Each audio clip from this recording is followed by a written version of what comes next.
everyone, welcome back. It's Christine again with the Artist Pod, and today we'll be talking about using the Lasso tool to draw in Photoshop. So let's get arting. Alright, so the Select tool, it's the Lasso tool, I should say. It's right up here. But even using some of these marquee tools, different shapes, the Lasso tool, sometimes the polygonal Lasso tool will work, but I do prefer this sort of freehand one because it lets me draw. And with that tool, you can do a lot of different things. So this is an example of that, right? Most of this was done with the Lasso tool with the exception of the little fire here.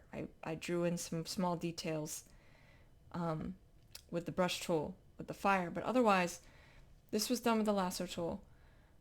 This is another example of something I've done with the Lasso tool, where you can add some details within a silhouette and create a lot of interesting compositions. Trees and mountains are particularly easy to do with this because you can create, a lot of very easy, quick, and incredible looking landscapes.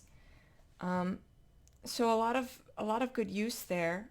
But this is another example. So this was actually how I first started using the Lasso tool, and I don't use it very often. But it's kind of a continuation off of what I already do. Instead of drawing the small brush strokes, I take the Lasso tool and I've drawn out every individual sort of line of hair. I will say I do think it helps to use the Lasso tool in this style if you've drawn your subject before, right? So I've drawn foxes a couple of times. I think that helps in understanding the animal because you are obviously sort of abstracting the figure, right? Like I'm stripping back a lot of information, but I need to be able to put in just enough that you can look at it and be like, that's a fox. And this is another example. So in this one, I've sort of combined my styles where I took the elliptical marquee tool and I made several big shapes, the Lasso tool to sort of freeform this little plushy sunflower, and then my brush strokes to add in the details of the hair on the bee, the wings, things like that. So, the Lasso tool can be, I think, a particularly useful tool to use in Photoshop, even as, an artist who typically deals with very detailed line work. I think the Lasso tool has a lot of potential, and sometimes I use it for a variety of reasons. Now, when I'm drawing these, I'll often sketch it out even still, right? So this is an example of what something might look like if I were sketching it out and all the different colors I might use to create this landscape. I will say that when I am doing something like this, where I'm putting mountains and trees like this, I don't always sketch it out. So having said that I still sketch it out, I don't always sketch it out. Mountains are easy enough to kind of freeform.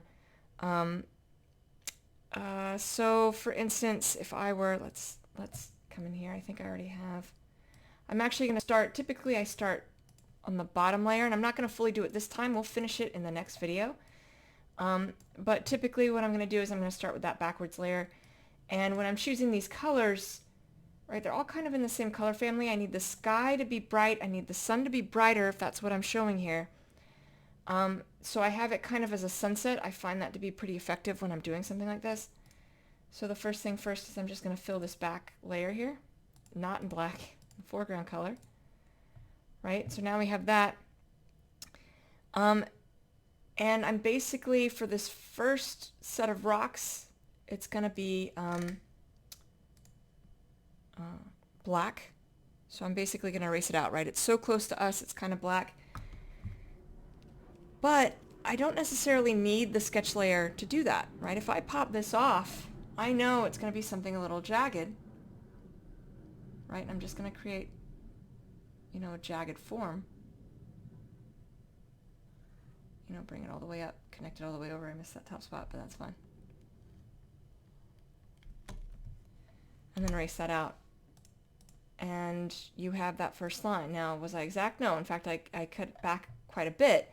But that's often what I'll do, is I will freeform that if I know a general idea. Now, this one's complicated enough. I have several colors, right? This one, it's really only a handful of colors. And so I could freeform this relatively easy. But that's an example of how you build up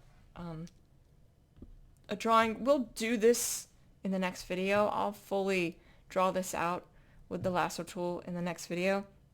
But I just kind of wanted to, give you all an idea of things you can use with the lasso tool. I think it can be particularly effective at creating, really interesting compositions. And it'll be a little quicker than my style, but you can also blend them. And I think that there's a lot of potential there. It's a little different, but you still have a lot of potential to add a ton of detail. You can see the lines on the plushie and the fur on the bee and things like that. So,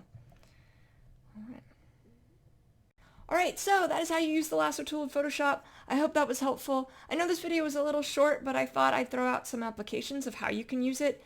And, it wasn't something that I realized I could use until, I've certainly used it to select things, but as an actual drawing instrument itself, it wasn't something I started using until a couple years ago.